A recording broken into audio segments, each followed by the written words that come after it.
ఆలయ అధికారులు శ్రీవారి తీర్థ ప్రసాదాలు అందజేసి పట్టు వస్త్రంతో సత్కరించారు. అనంతరం ఆలయం వెలుపల మీడియాతో మాట్లాడుతూ ముంపుకు గురైన ప్రజలు కోలుకోవాలని స్వామివారిని వేడుకున్నట్టు తెలిపారు. ముంపు ప్రాంతాల్లో సహాయక చర్యలు చేపట్టిన అనంతరం శ్రీవారి దర్శనానికి తిరుమలకు వచ్చామన్నారు. ప్రకాశం బ్యారేజీ బోట్లపై చాలా కథనాలున్నాయని, ఆ ఘటనపై విచారణ సాగుతోందని తెలిపారు. తిరుమలలో రాజకీయ మాట్లాడటం తగదన్నారు. కుట్రకోణంలో విధ్వంసాలకు పాల్పడుతున్న వ్యక్తులకు ఎన్నికల్లో బుద్ధి చెప్పిన విధంగా మరోసారి బుద్ధి చెప్తారని తెలిపిన ఆయన వైసీపీ డైవర్షన్ పాలిటిక్స్ చేస్తున్నాయన్నారు.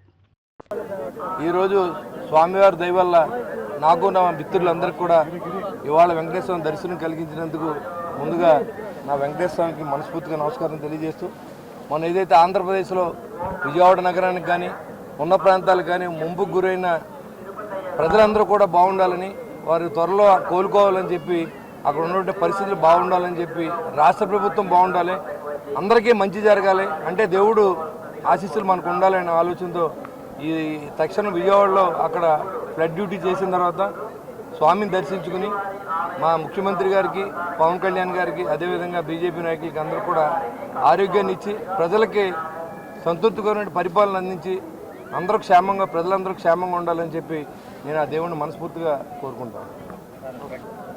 ప్రకాశం బ్యారేజీలో మరి వచ్చిన బోట్ల గురించి చాలా కథనాలు ఉన్నాయి. ఏది నిర్ధారణ లేదు, అంత ఎంక్వైరీ జరుగుతూ ఉంది.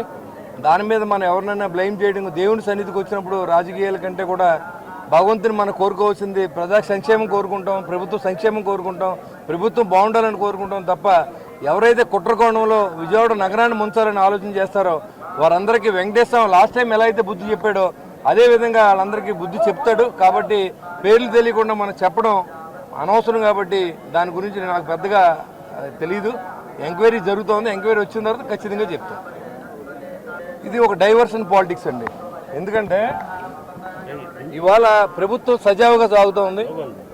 పంచాయతీ వ్యవస్థ నిర్వీర్యం చేసిన 5 సంవత్సరాల పరిపాలన ఇవాళ 100 రోజుల్లో గాడిలో పెట్టినటువంటి మహామనిషిగా మరి పవన్ కళ్యాణ్ గారి గుర్తింపు వచ్చింది. కాబట్టి ఏదో డైవర్షన్ పాలిటిక్స్ ఇలాంటివి పెడతా ఉంటారు. దాని గురించి పెద్దగా ఆలోచించాల్సిన అవసరం లేదు. పోస్టింగ్లు ప్రజలకు తెలుసు, ఇది పేటీఎం బ్యాచ్ అనే విషయం తెలుసు. కాబట్టి వాళ్ళ డైవర్షన్లో మనం పడకుండా రాష్ట్ర ప్రయోజనం కోసం, రాష్ట్ర ప్రజల కోసం పనిచేసే దిశగా మా నాయకుడు మాకు అందరికి ఆదేశాలు ఇచ్చారు. దాని ప్రకారమే చంద్రబాబు నాయుడు గారి ఆశయాల్ని, అదేవిధంగా పవన్ కళ్యాణ్ గారి ఆశయాల్ని మేము బతికించి ఏదో రకంగా ప్రజలకు మంచి చేసే దిశలో మేము ప్రయత్నం. జనసేన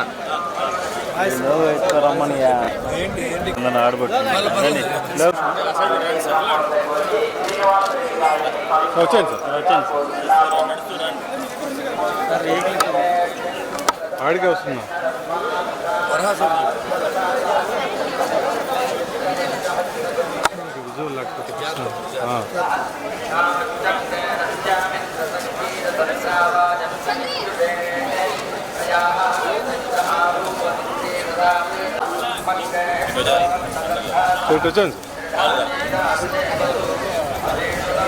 భగవంతుడు అన్ని తెలియదు.